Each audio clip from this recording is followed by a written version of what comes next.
chiquillos, chiquillas, estimadas amigos, amigas, bienvenidos a un café aquí en el Crónica Digital.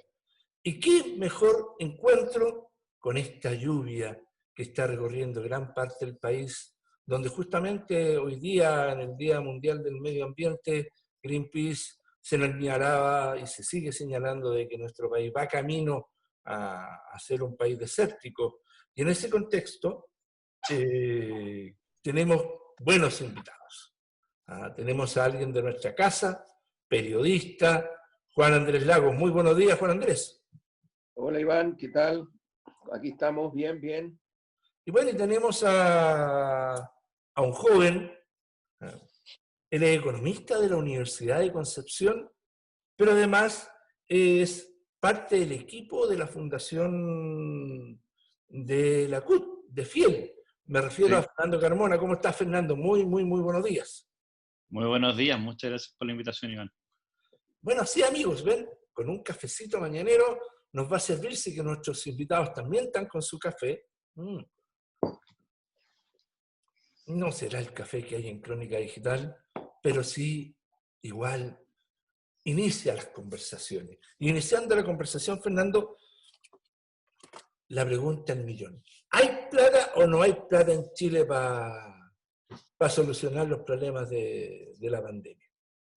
Sí, mira, nosotros yo me participo de un foro para el desarrollo justo y sostenible, que son varios economistas, y lo que nosotros hemos ido investigando y hemos ido estudiando es que en Chile tú tienes varias posibilidades de acceder a recursos. Hoy día el gobierno nos dijo 12.000 millones como tope, y nosotros sabemos que tenemos 20.000 millones en fondos nuestros propios, que están fondeados en el exterior. Tenemos la posibilidad cierta de al menos endeudarnos en un 10%, que significarían algo así como 30.000 millones más. Y tenemos la posibilidad de, por ejemplo, generar un impuesto a los súper ricos, que podría entregarnos 6.000 millones, y además, si no, utilizar los fondos estratégicos que tiene reservado el ejército por 4.500 millones.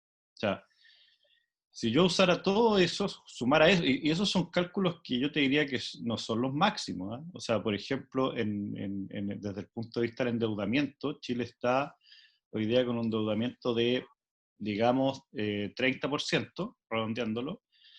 Nosotros lo llevaríamos con un 10% más, lo llevaríamos al 40%, y eso todavía queda abajo todos los países de la región, y todos los países OCDE, y todos los países G20. Pero espérate, a ver, algunos datos. Yo manejo algunos datos. Si partimos de lo que sucedió el año pasado con el estallido social, ¿Ya? el gobierno en el estallido social entregó un aporte a las pymes y otros más cercanos a 3.000 millones de dólares.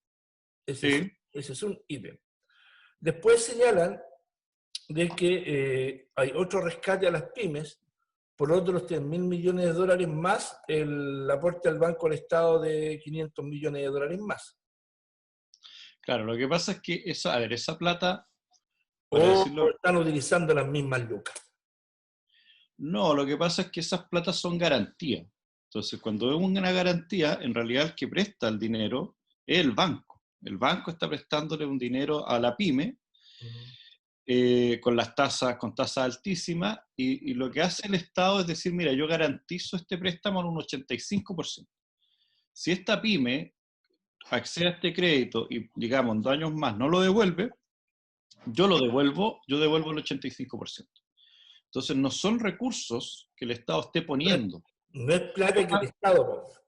No, es una promesa. No es que el Estado le haya pasado 3.000 millones al banco. El banco, lo que dice el Estado es, yo voy a dar garantías por un monto de 3.000 millones. Entonces, cuando se genere el préstamo, el crédito, cuando esto funciona igual que como un aval en el fondo.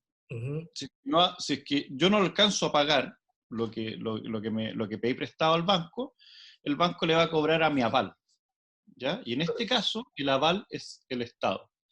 Entonces, si es que primero, hay varias condiciones. Primero, si es que la pyme logra acceder al crédito, muy pocas pymes han accedido al crédito.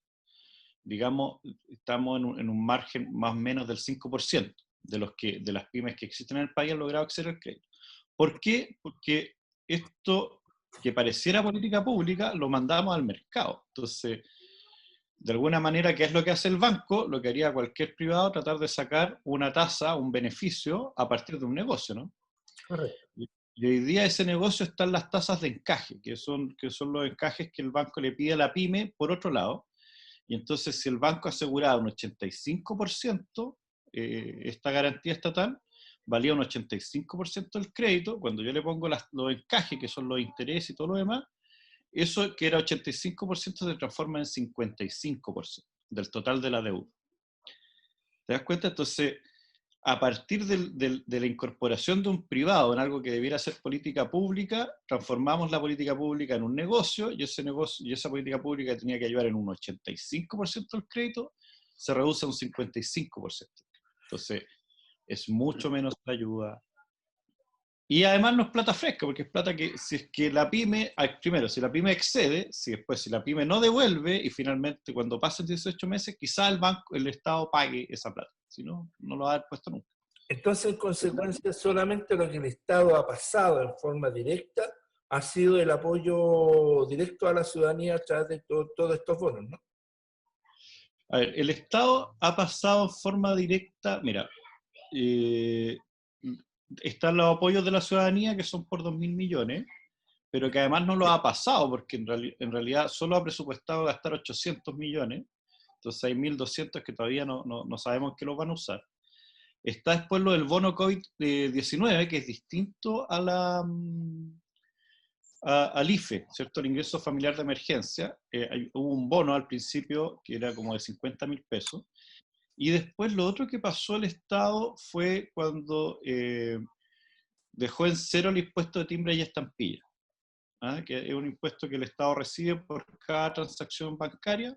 Hoy día no la recibe y digamos, entonces, no es que el Estado puso plata, sino que dejó de recibir plata, pero podríamos contabilizarlo como un flujo negativo, que sí.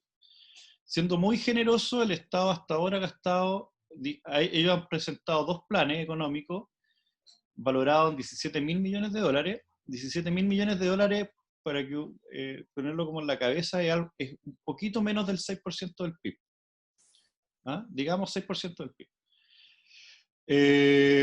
Los países europeos, y de esos, los que han sido recursos frescos es 3.900 millones de dólares. O sea, estamos hablando de que de eso que es como un 6% del PIB, tenemos recién 1,6% del PIB en recursos frescos. Todo lo demás. Y esos recursos frescos, por ejemplo, los 2.000 millones de dólares que van al IFE, son reasignaciones de otros presupuestos. Entonces tampoco es que aparezca más plata, sino que se le quita parte al Estado en algún otro lado y aparecen acá. Por ejemplo, ¿a qué se le ha quitado plata? A todas las inversiones que hace el Estado en el Ministerio de Obras Públicas.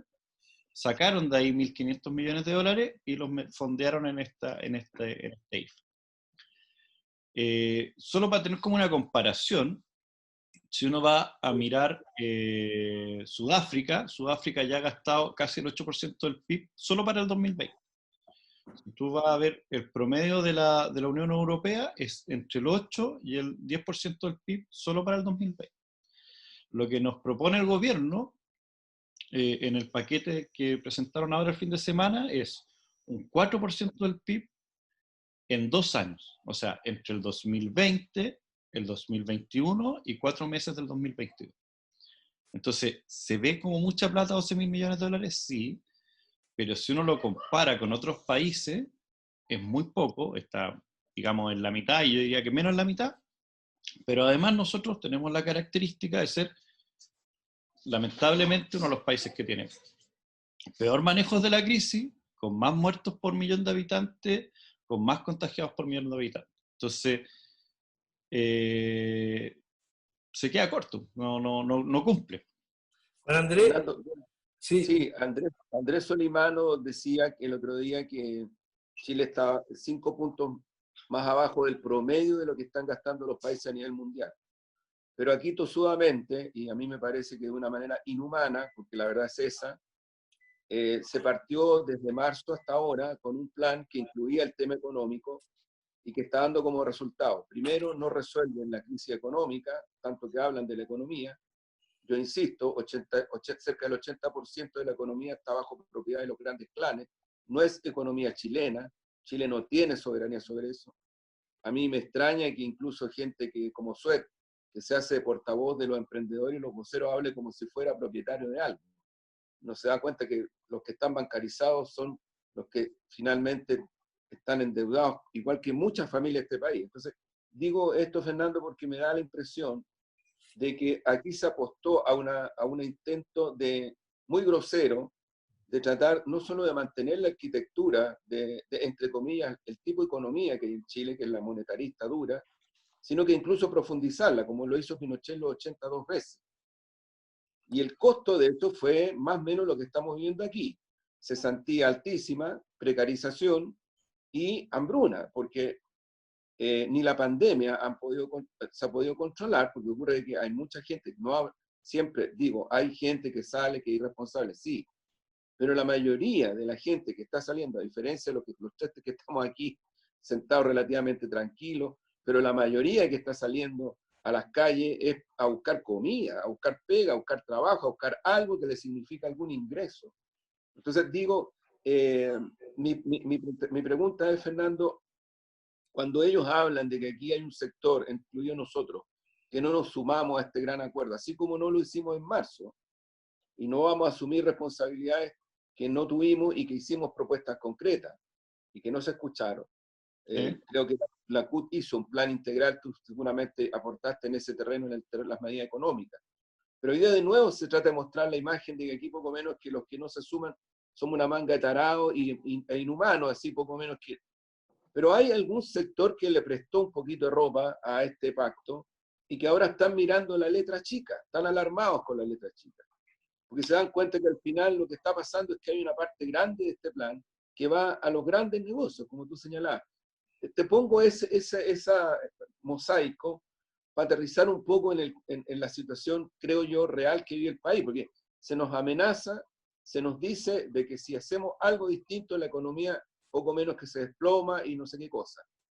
Meten miedo, pero por otro lado, hasta hoy mismo, la pandemia no está controlada, al contrario, ya a esta altura nadie es capaz de decir, mire, tantos son los muertos y nadie es capaz de decir cuánto tiempo va a durar, francamente.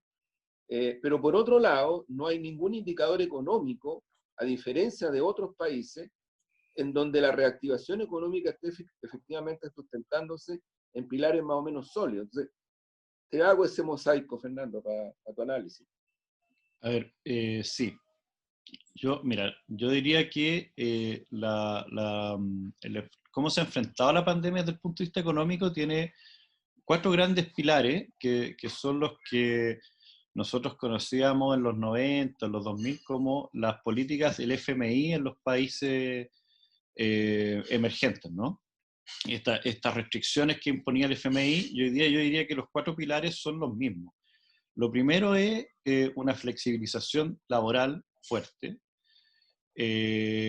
Lo segundo es una mirada hacia la estrechez fiscal, o sea, hacer que el Estado sea cada vez más chico, más pequeño. Lo tercero es dejar caer a todas las pequeñas y microempresas que de alguna manera no son rentables nomás, y con eso dejar caer también esos puestos de trabajo. Y finalmente, apostar a que la reactivación económica y el alzamiento de la economía o el crecimiento económico del país va a estar impulsado por la locomotora de los privados. ¿Ah? O sea, ¿cuál va a ser la locomotora que va a arrastrar toda la economía? Van a ser los privados. Y si uno mira las medidas económicas, por ejemplo, que se propusieron en el pacto, siguen esa lógica. Primero, el ingreso familiar de emergencia, que hoy día los que firmaron están con tragedia, porque en el primer ingreso familiar de emergencia, que ya era insuficiente, el universo eran 2.100.000 familias, algo así como un poquito menos del 40% de las familias en Chile. se supone que con el acuerdo eso iba a mejorar sustancialmente. De hecho, el senador Montes dijo hasta 3 veces. Era difícil 3 veces, era como 120, pero él dijo que iba a mejorar. Ellos estaban pensando probablemente en 4 millones de familias. Ayer entró el proyecto de ley y en el análisis financiero dice 2.100.000 familias de nuevo. Entonces, ni aún con el acuerdo, ni aún con el discurso, ni aún con nada, el gobierno no se va a mover de entregar recursos casi de caridad. ¿Ah? O sea, estamos hablando de una política pública hiperfocalizada que casi es como de caridad, es para los que efectivamente no tienen nada, nada, nada, y el resto tendrá que de alguna manera ver cómo se endeuda, cómo sigue trabajando, cómo sale a la economía, cómo sigue haciendo funcionar la economía, que un poco lo que planteaba Juan Andrés, en esta mirada en donde lo principal es salvar la economía y no las vidas. Pero por otro lado, ayer conocimos que el Banco Central va a aumentar su liquidez en 10.000 millones de dólares. Cuando decimos aumentar liquidez, lo que hace el Banco Central es que le compra bonos a los bancos, o sea, le mete plata al banco.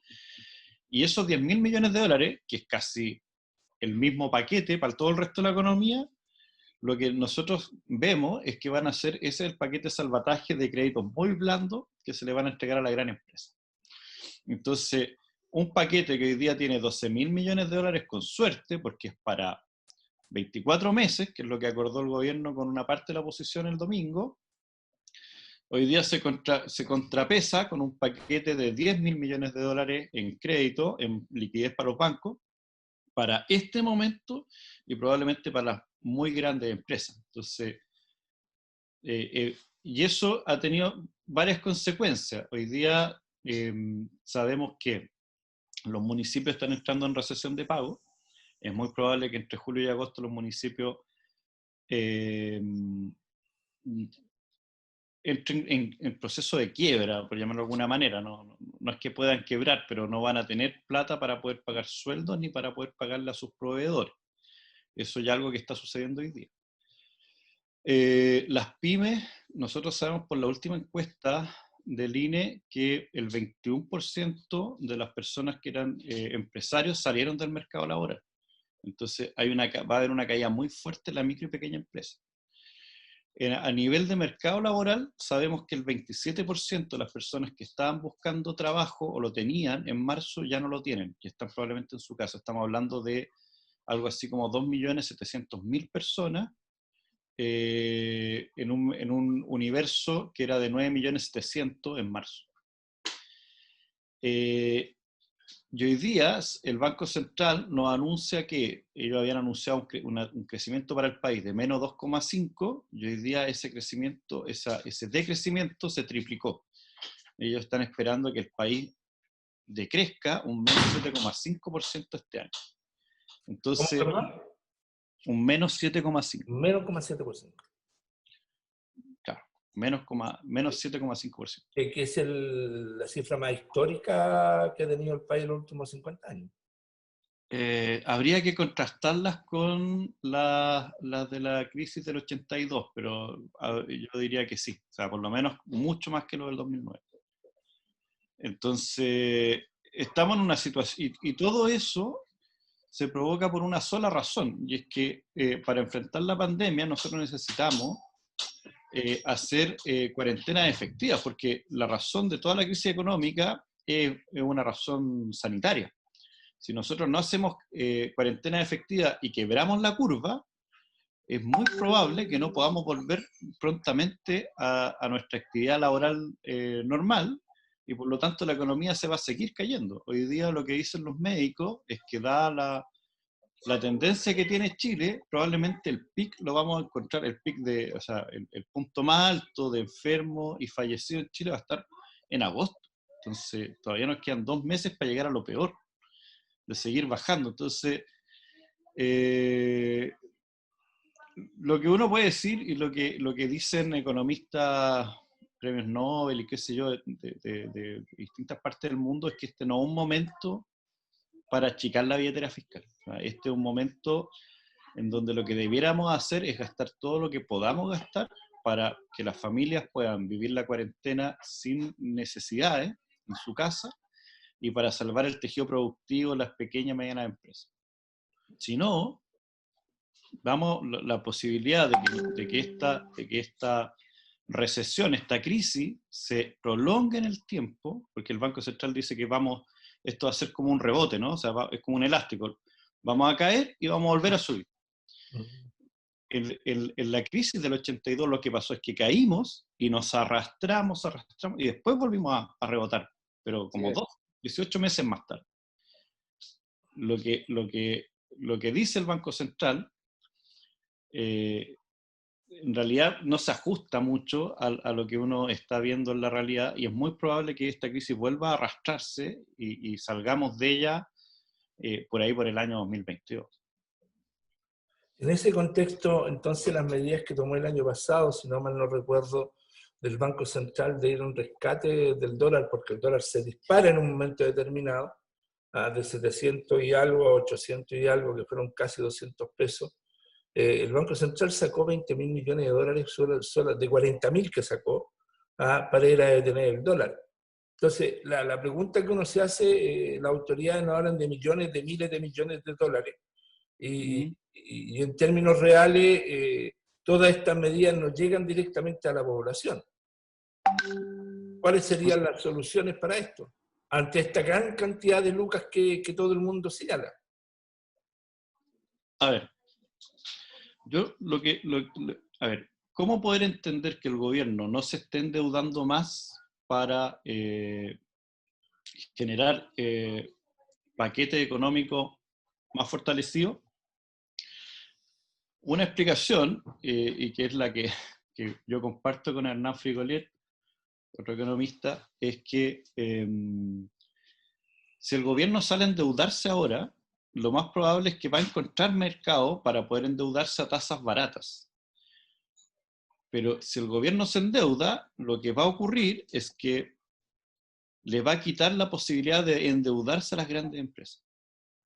Entonces, lo que está esperando el gobierno es que sean, como la política es, que la locomotora no sea el Estado, que es un poco el debate que estamos viendo, asistiendo a nivel mundial, donde en general los países dijeron aquí la locomotora del Estado, nuestro país dijo la locomotora del mercado. Entonces, para que el mercado tenga espacio para endeudarse y encuentre tasas baratas y de alguna manera haya abundancia de crédito para las empresas, lo que está haciendo el Estado es no endeudarse él. ¿Ah? Porque si el Estado, por ejemplo, pensemos que el Estado se endeuda, ya digamos, en un 10% del PIB, que es muy razonable, porque eso nos va a dejar bajo el 50% y eso nos deja bajo el resto del mundo. De casi todo el resto del mundo, menos países muy chicos, pero muy razonable. Esos son 30.000 millones de dólares, el 10% del PIB. Pensemos que el Banco Central metió 10.000 millones en liquidez para las grandes empresas. La TAM necesita algo así como 2.000, 2.500 millones de dólares, que es la empresa que está más quebrada de todas, de las grandes. Entonces, claro, si el Estado se mete a pedir un préstamo, se endeuda en 30.000 millones de dólares, le va a dejar muy poco espacio para que se endeuden las grandes empresas. Y como acá lo que se está potenciando es que sean las grandes empresas, el mercado, el que nos saque, el que nos tire, entonces lo que se está esperando, y todas las políticas van tendiendo como diría, en términos marxistas, uno diría, aquí lo que se está haciendo es dejar caer la economía para que el capitalista encuentre mayor espacio de tasa de ganancia. Por ejemplo, si uno mira las políticas que se proponen en el pacto sobre empleo, se proponen dos cosas. Uno, la flexibilidad y adaptabilidad. ¿Para qué? Para que sea mucho más barato contratar trabajadores y por lo tanto mis costos laborales sean mucho menores y yo entonces me vea impulsado como capitalista a meterme en la economía, pero además se está generando esta idea de subsidio al empleo. La DIPRES, la Dirección de Presupuestos, que está alojada en el Ministerio de Hacienda, tiene un documento muy bueno que analiza todos estos subsidios al empleo, y lo que ellos encuentran es que los subsidios al empleo no generan más empleo, no generan que crezca más rápido el empleo, que haya más personas trabajando. Lo único que hacen es abaratar los costos de contratación del empresario. Entonces, todas las políticas, si uno la mira con esta lógica de cuál es la locomotora que estamos beneficiando, ¿Qué nos va a tirar para afuera? Y si pensamos en que lo que aquí se está apostando es que sea el mercado y las grandes empresas, uno empieza a analizar todas las políticas y todas van en beneficio de que estas personas, cuando le metan un peso más a la economía, ese peso les rinda más que lo que les rendía antes de la crisis. Porque los trabajadores van a ser más baratos, porque van a haber más créditos más blandos, con más liquidez, y porque el Estado se va a meter menos. Juan Andrés, eso es lo que... una pregunta para ti, Juan Andrés, y la explicación política, porque era muy unida a la explicación económica. Es que yo creo que es verdad, Iván, que aquí en Chile hace mucha falta hablar, como tú señalabas al comienzo, de economía política, y lo que ha hecho Fernando es eso, porque no son cosas que se puedan separar. Yo tengo claro, y se lo comento a Fernando, o sea, tengo claro en el sentido de todo lo que él describe muy bien, que efectivamente en términos directos, aquí lo que se está tratando es de incluso fortalecer las tasas de ganancia, asegurarle a los clanes, como lo hizo Pinochet en 2 ocasiones, en los 80, después del golpe además. La diferencia es que ahora lo está haciendo en un consenso con tres partidos políticos, y que Blumel se da el lujo de decir, bueno, somos el 80% de las fuerzas políticas de este país, y por lo tanto los que se quedan fuera me da lo mismo. Así tal cual, más o menos. Entonces, el contraste de esto, ¿qué pasó en los 80? Recuerden ustedes, las hambrunas, las ollas comunes, en los comedores populares, 35% de cesantía. Mientras, ¿qué pasaba arriba? Arriba se rearticulaban, incluso yo lo he comentado otras veces, recuerden, fue tan brutal, tan grotesco todo, que ni siquiera pudieron ocultar que ese tremendo negocio de rearticulación que hicieron en los 80 significó la caída y la prisión del super ministro de la dictadura, Rolf Luders, entre otros. O sea, era tan grotesco todo, pasaron tan por arriba del Estado dictatorial de derecho, entre comillas el derecho de ellos, que finalmente lo que hicieron fue, ese es el periodo en que grandes empresas, entre comillas, del Estado chileno, todavía, desde el punto de vista legal, pasaron, fueron robadas, usurpadas por los grandes clanes transnacionales en asociación con algunos clanes criollos que se estaban empezando a configurar. Ese es el periodo, estamos hablando de política y de economía. Entonces, a mí me hace mucho sentido lo que señala Fernando, en el sentido de que aquí lo que se está buscando de una manera inhumana, es elevar las tasas de ganancia y plusvalía del capital especulativo monetario, que en vez de reinvertir, lo que está buscando es hacer un espacio con mayores tasas de ganancia, mientras el país revienta con pandemias que no sirven, revienta con desocupación, revienta y van con pymes que más del más del millón, más del 90% quedan fuera, revienta. Eso es lo que está ocurriendo. Entonces, más que análisis todavía, yo, aprovechando la presencia de Fernando, mi pregunta es, Fernando, ¿podría haber una alternativa a esto del punto de vista económico, del punto de vista político? Porque tiene razón, Iván, o sea, yo creo que aquí hay muchas voces. Yo siempre menciono el Plan 1, el Plan 2, Nacional de Emergencia de la CUT, pero las fuerzas políticas de Unidad para el Cambio, Chile Digno, Pliego Popular Ahora, la Mesa de Unidad Social, muchos alcaldes y alcaldesas, lo que tú decías, han clamado porque efectivamente se plantea de otra manera. Lo que tú describes es así, la Asociación Chilena de Municipios, que no está formada solamente por alcaldes o alcaldesas de izquierda, como Jadwe, como Durán y otros, está planteando una cifra que no se acerca en nada a la que está planteando el gobierno. Entonces ellos saben que van a la crisis. Antes que responda Fernando esta pregunta, estimados amigos y amigas, en esta grata conversación, los invitamos a tomarse nuevamente un cafecito y a escuchar a nuestro invitado especial de este programa, a Francisco Villa. Volvemos en unos minutos más.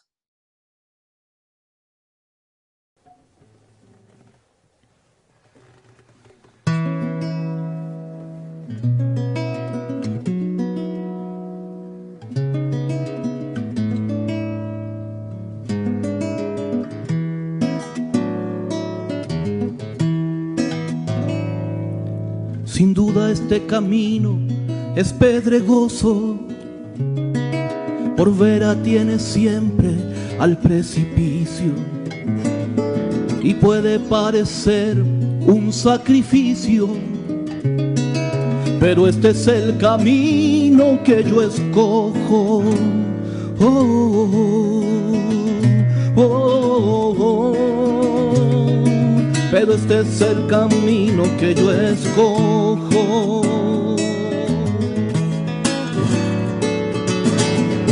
Yo escojo al que no teme al compromiso.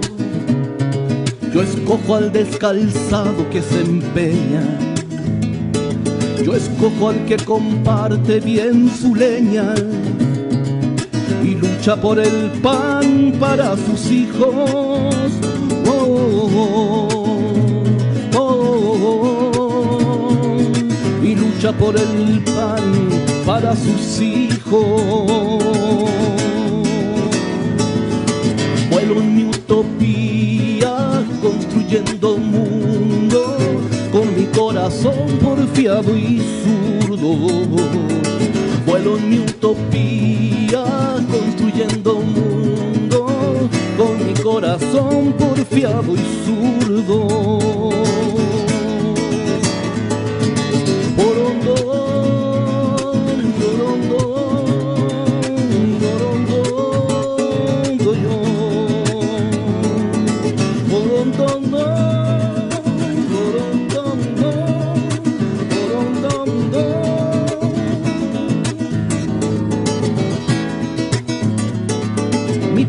No va solo en travesía, mi paso es uno más de muchos pasos, pendientes por los siglos, pendientes por los siglos de los siglos. Si elijo transitar por esta vía, no es para inmolarme, no es el caso, sino para vivir como hombre digno.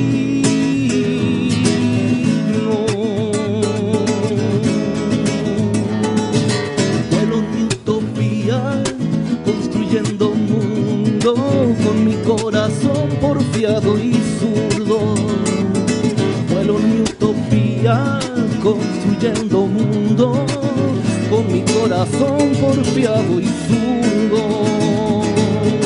Vuelo en mi utopía, construyendo mundo, con mi corazón porfiado y zurdo. Vuelo en mi utopía, construyendo mundo, con mi corazón porfiado y zurdo. Vuelo en mi utopía, construyendo mundo, con mi corazón porfiado y zurdo. Vuelo en mi utopía, construyendo mundo, con mi corazón porfiado y zurdo.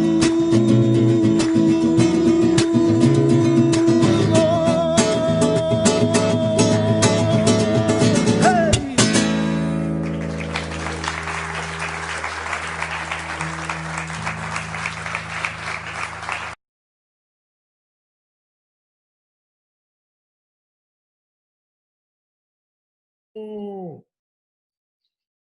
Rico el café mientras la lluvia golpea a los tejados de gran parte del país.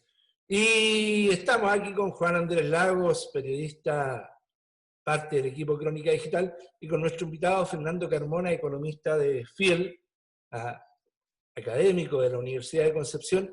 Y respondiendo a la pregunta, pues Fernando, esta gran pregunta, esta gran inquietud que te hizo Juan Andrés Lagos. Sí, oye, primero yo no soy académico de la universidad. Bueno, está bien. Soy yo estudié en la Universidad de Concepción en el pregrado y en el magíster, pero no hago clases, para que no se confundan las cosas. Oye, mira, sobre lo que preguntaba Juan Andrés, ¿sí existe alternativa? Yo diría que sí, pero sobre todo, a diferencia de muchos otros debates que hemos tenido en la historia de Chile, o la historia reciente, en donde lo que siempre se nos decía es que nuestras alternativas eran imposibles porque salían de la capacidad de gasto que tenía el país. O sea, cuando nosotros, qué sé yo, pedimos gratuidad, no, la gratuidad era muy cara. Cuando cuando veíamos, qué sé yo, un salario mínimo de línea a la pobreza, no, eso es muy caro, va a generar desempleo. O sea, todas esas restricciones, que eran restricciones, yo diría, de corte financiero, hoy día no existen. O sea, hoy día es súper claro y todos los economistas, o la mayor parte, reconocen que hoy día el espacio para el gasto fiscal es mucho más amplio de lo que estamos haciendo. Entonces, yo diría que eso es lo primero y a lo que nos hemos dedicado también como Foro por el Desarrollo y lo que nos hemos dedicado desde la CUT, es decir, primero, acá hay espacio para una política más agresiva. Segundo, es necesario que se haga.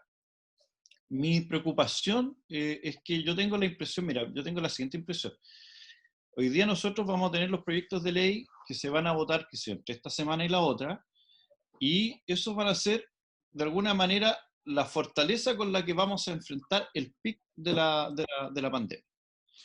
¿Cuándo vamos a volver a discutir de nuevo algún tipo de proyecto de ley? Va a ser cuando ya esto vaya en retirada o haya bajado la curva y estemos, qué sé yo, en los meses entre septiembre y octubre. Entonces, lo que no hagamos ahora va a determinar mucho la situación en la que vamos a llegar entre octubre y septiembre. Y lo que está haciendo ahora el gobierno es muy poco. Y el problema es que hay partidos, yo diría de la ex concertación, que se compraron un discurso, de alguna manera, de que aquí era mejor llegar a acuerdos, aunque fueran no tan suficientes, pero que hubieran acuerdos, versus esta situación que yo creo que los va a golpear la realidad, en donde la insuficiencia de recursos va a terminar generando un estallido social, yo diría, mucho más brutal, ¿no? Porque ahora ya va a estar empujado por el hambre. Lo que nos decían los alcaldes es que ya las municipalidades están empezando a inundarse de gente que a buscar su ficha de protección social, a preguntar por la caja, a preguntar por los pagos, a preguntar. Los municipios ya no van a tener presupuesto porque han estado gastando parte de su propio presupuesto para ir a ayudar a las familias, no lo van a tener. Entonces, lo que no hagamos ahora probablemente va a determinar el nivel o el tamaño de la crisis que vamos a tener después en octubre. En ese sentido, claro, existen, y es muy valorable que existen muchos partidos que están en la Unidad por el Cambio, en el Pliego Social, está la CUT, está la Unidad Social también, está el Chile Digno, pero yo tengo la impresión de que seguimos en una especie de parlamentarismo de élites, ¿no? Y esa cuestión es lo que no va a impedir que tengamos una solución que, siendo posible, que estando estudiada, que teniendo medidas, sea realidad. Porque de alguna manera estas élites parlamentarias, y no me refiero solo a élites económicas, sino que élites en el sentido de que están desarraigados muchas veces de lo que se está viviendo más abajo, no logran dimensionar cuando uno les dice, mira, es que esto no es la línea de la pobreza. Y como dijo el otro día el presidente del PPD, Heraldo Muñoz, dice, no, pero es el 88%. ¿Ah? Y como no tienen por qué salir a pasearse en micro, y no tienen para qué ir al supermercado, al mall, y no tienen para qué comprarse ropa, esto es más que la línea de la pobreza. Cuando la línea de la pobreza es lo mínimo de lo mínimo, o sea, entonces están tan desconectados con lo que necesita la gente, que para ellos el 88% de la línea de la pobreza en condiciones de pandemia es mejor que la línea de la pobreza. Entonces, con esos discursos y esos análisis, yo veo muy difícil que estas élites se vuelvan a conectar con las necesidades de la gente, y después va a pasar lo mismo que para octubre, es que no nos dimos cuenta, no lo vimos venir, no sabemos por qué sucede esto. Entonces, ahí yo diría, yo tengo más esperanza desde el punto de vista de la academia, porque yo he visto que los científicos, los médicos, la gente ligada a la economía, a la salud, a la sociología, han logrado dimensionar que estos paquetes son pocos. También los partidos más de izquierda logran dimensionarlo, los organismos internacionales, hasta los periódicos internacionales nos dicen que vamos por mal camino. Entonces, ¿qué ¿qué pasa? Que hay una parte de la oposición que de alguna manera prefiere el acuerdo insuficiente a pelear una solución más suficiente, y yo creo que ahí hay desconexión de élites, ¿no? O sea, y está complicado resolverlo porque eso es algo que arrastramos, yo diría, desde los principios de los 90. O sea, no. Claro, yo creo, Iván y Fernando, que el carácter esencial de la llamada transición de los 90 para adelante, desde el punto de vista de lo que estamos hablando, fue lo mejor que le pudo ocurrir a los grandes clanes que se constituyeron después del golpe, clanes locales y transnacionales especialmente. Ese es el periodo en que Endesa, la propia LAN, Chilectra, en fin, o sea, una cantidad de empresas del Estado que eran un capital estratégico de la economía real de Chile hasta el golpe, pasaron a manos de los clanes, porque no es solo privado, a los clanes, las transnacionales, o sea, sino cómo se explica que hoy día Enel, que es de capital de origen italiano, porque no es del Estado italiano. La diferencia es que Enel, como transnacional de origen italiano, reinvierte en Italia una parte. Aquí lo que ocurre con las transnacionales es que no reinvierten nada en Chile, ni un peso, ni un peso. Entonces, digo esto porque creo que, claro, aquí lo que está ocurriendo es que efectivamente estamos entrando en medio de la crisis social, en medio de la terrible sanitaria, a una nueva transición donde la acumulación del capital monetarista, yo creo que el análisis que hace Fernando se lo he escuchado también a Fred Davis, que es un economista de los Chicago, pero que hace el análisis en donde efectivamente, en vez de salirse de la, entre comillas, trampa para el pueblo chileno, se mete más. Y por lo tanto los clanes van por mucho más. Yo creo que eso hay que decirlo, pero decirlo con mucha contundencia. A mí me parece que el análisis que hace Fernando es muy importante en estos momentos, porque todavía hay gente que, con esta desvinculación que efectivamente existe, que creen que en Chile la gente, por ejemplo, hay un estudio en este momento que está mostrando de que la llamada clase media no tiene ingreso. No tiene ingreso, porque no tiene trabajo, ¿no? Y probablemente se va a ver afectada en eso. Eso es distinto a lo que ocurría en los 90. Ahora es todavía peor como tendencia. Pero ¿qué ocurre con los partidos que se inscribieron a comienzos de los 90 en una transición que tuvo este carácter? Yo creo que están repitiendo el modelo. Si eso es, me parece a mí que lamentablemente no han entendido nada, porque están repitiendo las mismas recetas económicas que permitieron en los 90, con legitimidad política, rearticular esa arquitectura económica que finalmente en mucho no cambió. O sea, ustedes recuerden, bajo el gobierno de Frei Ruiz-Tagle, bajo el gobierno de Lago, los empresarios estaban fascinados, los grandes, ya no estamos hablando de los chicos, los grandes estaban fascinados. Algo había empezado a cambiar, particularmente con el gobierno de la nueva mayoría respecto a políticas públicas, pero desde el punto de vista de este modo brutal, criminal, para mi gusto, de acumulación, esto se está profundizando. Entonces siento que efectivamente esto debería redundar en un cambio en las correlaciones políticas y de mi punto de vista como hipótesis, pero también como deseo profundo, un desplome del sistema político elitista que hoy día tiene Chile. O sea, esto ya no da más. Yo creo que esto no da más. Ahora repreguntando a Fernando y a ti, Juan Andrés, Fernando dijo, el gobierno dio la orden hace días atrás de aumentar 3 meses más el estado de emergencia. Estamos hablando para agosto, que si no hay medidas concretas, según lo que dice Fernando, esto podría no ver luz salida, a buscar alguna luz. Y en el plano político nos enfrentamos a que en octubre está el plebiscito. Buena pregunta. ¿Qué va a pasar ahí, Juan Andrés? ¿Qué va a pasar ahí, Fernando? Porque en definitiva, al parecer, están buscando también en lo político que los ciudadanos no salgamos a expresar nuestra intención de cambiar la Constitución. Sí, mira, yo te respondería con hay un artículo de los años 60 de un economista que se llama Kalecki. Kalecki es un economista de tendencia marxista, o sea, que estudió solo Marx cuando estaba estudiando y que llegó a las mismas conclusiones del ciclo económico que Keynes 3 años antes, pero como era polaco y marxista, no lo pescaron mucho. Y es un economista muy estudiado hoy día, y él tiene, y uno de los, yo diría uno de los más importantes que hay. Y él tiene un concepto para las tasas de desempleo que yo creo que uno podría usar acá, y es el concepto de disciplinamiento. ¿Ah? Yo creo que el gobierno está ocupando esta pandemia para disciplinar a un, digamos, pueblo chileno que se alzó. Entonces, cuando uno mira las medidas, porque es abiertamente, llega con muy tarde, o sea, llega 3 meses más tarde, 4 meses más tarde. La otra vez aprobaron el bono COVID-19 en marzo y lo entregaron en abril, a finales de abril. Entonces, esto es tardío, es con pocos recursos, llega muy poca gente.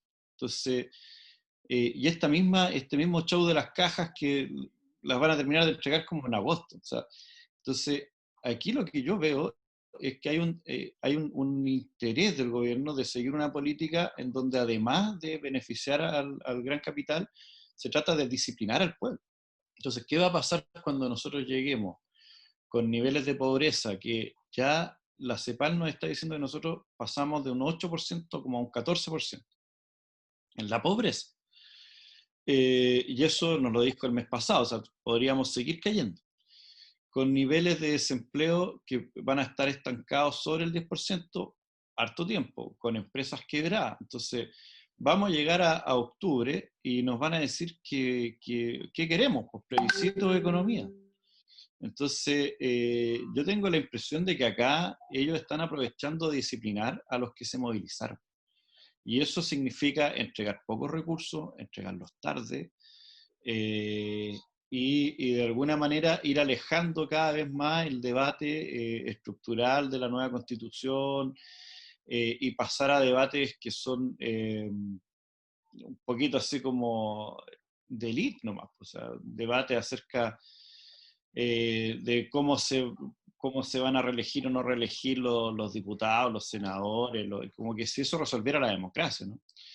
Entonces, yo tengo esa impresión, yo tengo la impresión que están disciplinando a partir de las medidas económicas, y el problema es que eso es súper complejo, porque que no haya plebiscito y que la economía se comporte de esta manera, pero con un pueblo que de alguna manera ya aprendió que la única herramienta realmente efectiva para avanzar en sus distintas demandas es movilizarse.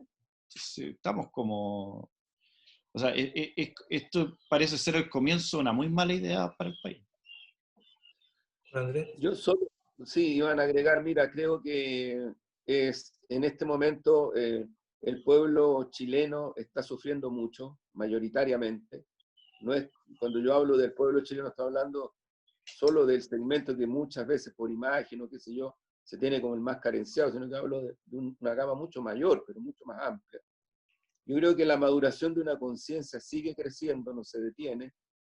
Creo que efectivamente el disciplinamiento, que yo comparto mucho, ese concepto político estratégico que está ocupando la oligarquía de este país y las transnacionales, hay que enfrentarlo con mucha decisión, y eso significa, junto con seguir empujando la rearticulación del sujeto popular en Chile, el pueblo, los partidos políticos estamos desafiados a apurar el tranco en todo lo que podamos.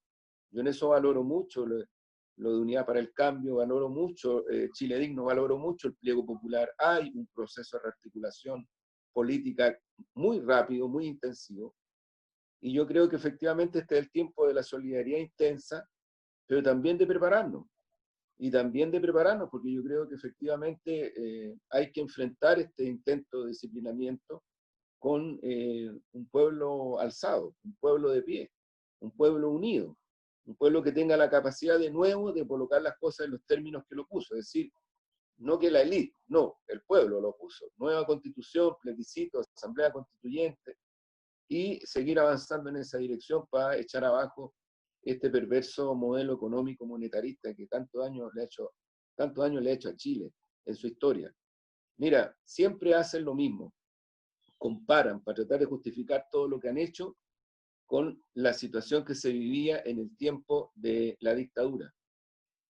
Esa es una perversión. porque no quieren comparar lo que pasó del 33 aproximadamente en adelante, hasta el 73, cuando el Estado Nacional chileno económicamente y socialmente tenía características extraordinariamente positivas en términos de referencia histórico a lo que era. Y eso solo se produjo producto que el empeño y el impulso emancipador de la clase obrera, del pueblo chileno, de la izquierda, que culmina con Salvador Allende, este año tenemos 50 años en la Unidad Popular, se hace realidad. Eso es lo que obvian, como que miran para el techo, como que no existiera.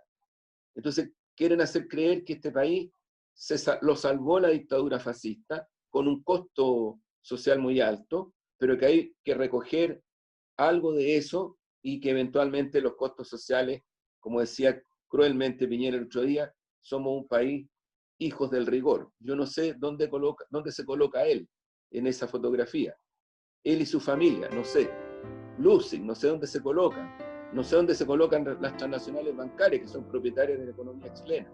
O sea, digo esto porque creo que vamos a tener que, en medio de esta situación crítica, preparar mucho la fuerza política, la fuerza social, para enfrentar lo que viene con mucha más decisión incluso que antes de que empezara la pandemia. Esa es mi aproximación. Yo les quiero agradecer profundamente a ustedes dos, estimados compañeros, de verdad, tenemos problema aquí con la señal, de verdad agradecerle profundamente a ustedes dos, a ti Fernando por esta claridad meridiana que nos da sobre el tema económico. Es muy importante que los economistas levanten su voz y clarifiquen al mundo social. Muchas veces no hablan, como te decía yo al principio, de millones, y uno se dice, bueno, ¿nos caerá alguna colita de eso? Y al parecer no es así. Agradecerte a ti también, Juan Andrés, a nuestro querido, a mi gran compañero y amigo de esta casa, y a ustedes, amigos y amigas. Se nos acabó el café, pero nos veremos próximamente aquí en el Crónica Digital.